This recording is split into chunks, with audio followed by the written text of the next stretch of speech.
your dad has influenced so many people through the years. And we had Jarome Iginla and Grant Fuhr on the show a while back. They were grateful for folks like your dad and, of course, Willie O'Ree, who helped make it better for them and pave the way for them to make it to the NHL. Let's hear from them. I also want to acknowledge Grant and the recent inductee, the amazing Willie O'Ree, and guys like Code Vilgrain and Tony McKegney and Herb Carnegie for breaking racial barriers in hockey.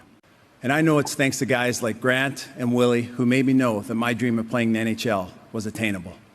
When I first broke in, like I say, I was lucky that it came in a time where they were starting to put a focus on it, where it wasn't going to be acceptable. And my time in the NHL, I didn't have many stories. My teammates treated me very well, and I know that guys before me didn't have as easy as I had it, and had more issues, and even still, in places there's issues that kids shouldn't have to deal with, and there should racism, and there's still room for improvement, and they're still working away at it. But it's a great game, and also a locker room. A hockey locker room is made up of so many different nationalities from around the world, and it's part of what makes it special.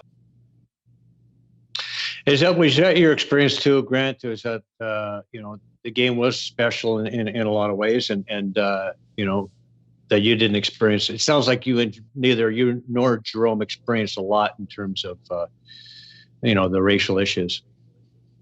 No, I mean, we were pretty fortunate growing up in Canada and playing in Canada, where you don't see a lot of it. And the fact that in Edmonton, when I played, we had different nationalities there. We had Czechs, Finns, so it was a diverse locker room. And we were taught right from the beginning that it's family. So there's no colors in family. It's just family. And that's the way we were treated. That's the way we treated it. And that's the way we were brought up.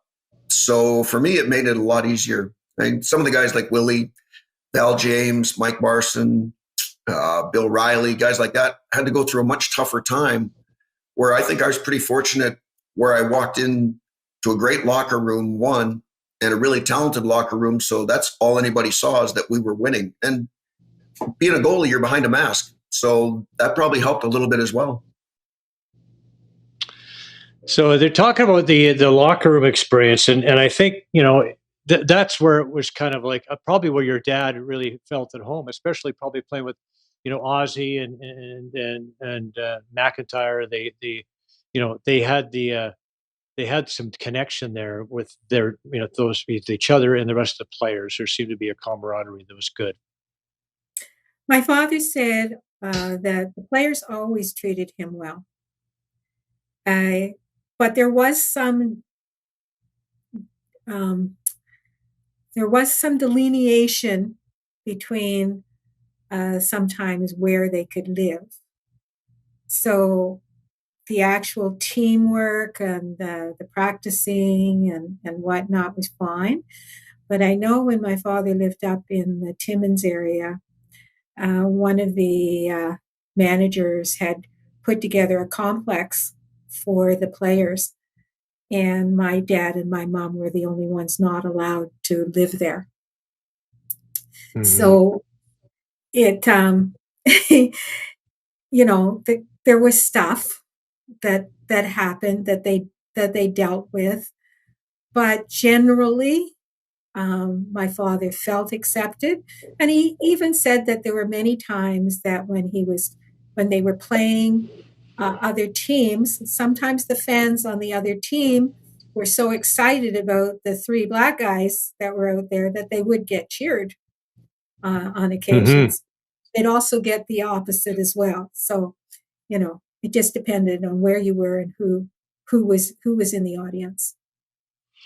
Yeah, and even still, when Grant moved to Buffalo, he was an avid golfer like your dad, and like your dad, he was turned down at one of the golf clubs, one of the private clubs in Buffalo, and that wasn't very long ago. So obviously, there's still, but just from talking to Jarome and Grant, I got the sense that things seem to have gotten better in Canada. But as we mentioned before, with hearing from Donovan and yourself, of course, there's still that polite racism still happening. And I think that the important thing is to deal with it on a one-on-one basis as it pops up, right? You know what? Everybody's different. And I can't speak for all Black people. I had my own experiences, and my experiences were related to my family. But I am very much aware of others who have gone through issues that clearly are not necessary. Mhm. And so this is why we have the Carnegie Initiative for Acceptance and Inclusion in Hockey, because there still is a problem.